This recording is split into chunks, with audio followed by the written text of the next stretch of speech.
our most intelligent person on the face of this earth cannot create a grain of sand from nothing. We can't create a leaf, a flower, a bird, let alone an eye or a brain. So to say that all this nature, as you want to call it, came to being without a creative designer is to be disingenuous, because it cannot make itself. It's crazy to think that. First of all, there's a huge fallacy there of saying that the smartest person can't make a grain of sand. I can't even begin to identify how much is actually wrong with it. So the Atheist Experience is doing these throwbacks. RayComfort called in to the Atheist Experience. He's doing basically the same stuff that we've been watching him do lately. We're going to get into it. But I'm Brentley, and this is the Punk Apostate. Let's go.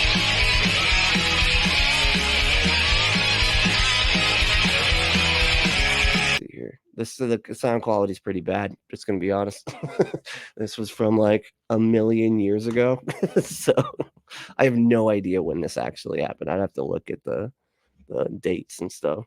Obviously, we have different perspectives about reality. You have within your worldview, or maybe coloring your entire worldview, is this idea that a God exists, particularly the God as represented in the Bible, and I do not. Did they put a banana here? Did they do that on purpose? They snuck in the banana to go right where they put the RayComfort's name. Considering that we have a different view about this, what is the best method to resolve that, to come to some agreement about what is truth? Well, I don't know if you could put your finger on what is truth. I can, as a Christian, I can say yes. I found absolute truth. Jesus said, I am the truth. And I don't know if any atheist can point to some atheist that said that, or point to anything that you can say this is absolute reality. For you, the whole thing could be an illusion. So Ray, I could do that right now, but you wouldn't believe me. Okay, yeah. give me a try. Okay, I am the way. Everything I say is true. Yeah. Okay. So now resurrect yourself from the dead, and I'll believe you. Well, how do you know that happened?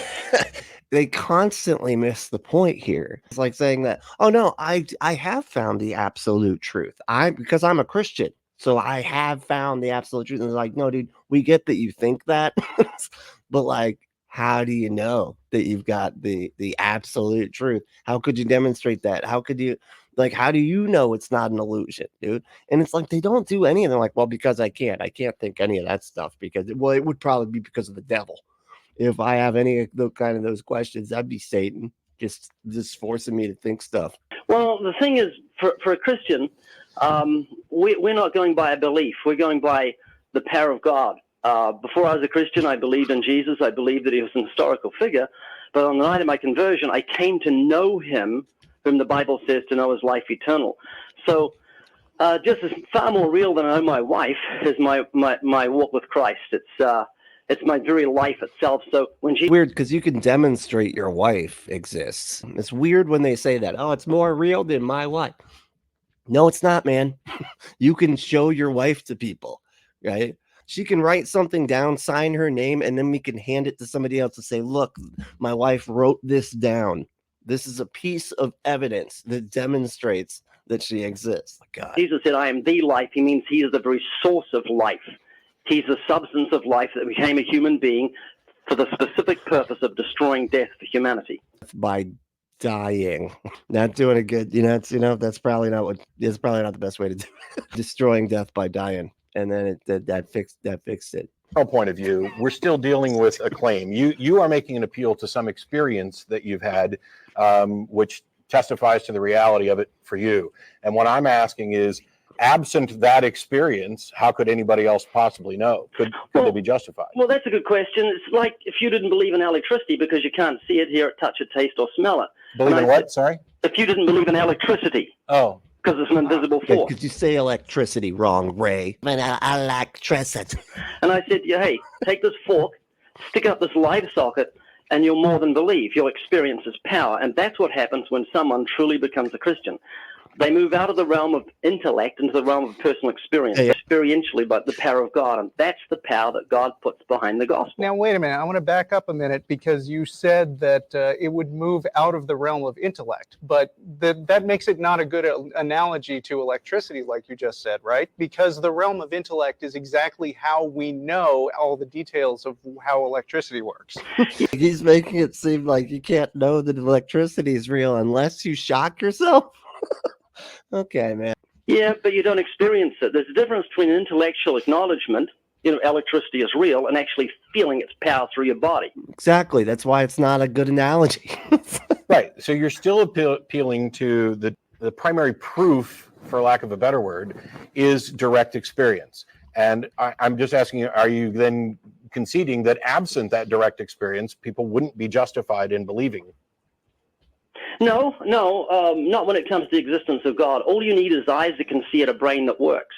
You look at creation and say there's a creator. But what atheists do, or should I say the new atheists or contemporary atheists, they say there's no creation. That denotes a creator, and that denotes a moral responsibility. So we just call it nature. That denotes a moral responsibility. Just saying that, like, oh, this is like maybe this thing was made intentionally, our reality. That means that we now have a moral responsibility to that thing. That doesn't. Those two things are not connected. You'd have to demonstrate that thing that created everything that you totally believe in also cares about how we behave. But they have to throw that in there because that's their little manipulation thing of being like, you just don't want to. You just want to sin. That's what it is. And nature created itself, which is unreasonable, makes no sense. Something cannot create itself. Yeah, that's not begging the question or anything. Nature created itself. How's that? It's like the hidden premise. Oh, no, it must have been created because you're saying it created itself. And it's like, no, man, we're not saying it was created. Like, things come into existence for a bunch of reasons that I wouldn't say that those reasons were what created it. Millions of different things caused the universe to be the way it is. It's not just one magical being. It's like, of course, some simpleton wants it to be all just to answer all in magic. Yes, that statement is nonsensical. Nature created itself. There's a number of errors in grammar there. You can't just call something creation in order to say, I'm going to call this creation, therefore it had to have a creator. Obviously, if it's a creation, it had to have a creator. Right. But it's not necessarily creation. You haven't demonstrated that. You've just simply asserted that it's a creation. And the thing that you're objecting to about saying nature created itself, that's more of a grammatical problem because the idea isn't that nature created itself as some kind of thoughtful act. It's that that existence doesn't necessarily require the creator that you claim it does. Well, you tell me what was in the beginning without saying I don't know. Well, why can't I say I don't know? Because that's ignorance, and you can't have that as an atheist. What? You're not allowed to be. You have to be just as dishonest as us. You're supposed to pretend that you know things you couldn't possibly know. That's what we all do as humans, right? No, man, we don't. Yes, you can, because atheists aren't asserting absolute certainty or any of that stuff. Well, Christians do because they know that there's a creation and there's a creator. Sure, but asserting knowledge is different from demonstrating that this knowledge is true. Well, you see, I don't need to demonstrate to a reasonable person that a painting had a painter. Right. Do you know why? Holy, she was doing this one back then. He's got the same four thoughts over and over. Why? Because we recognize that a painting had a painter, not because it's complex, not because it's ordered. We recognize this from experience. All evidence points to this thing having or being designed. Okay, we recognize design by contrasting it with what is naturally occurring, and that's why you can hold up a painting and a tree side by side, and you would say, oh, the painting is obviously the creation of an intelligent mind, because we have no examples of paintings coming into existence on their own. We have no examples of paintings being able to reproduce.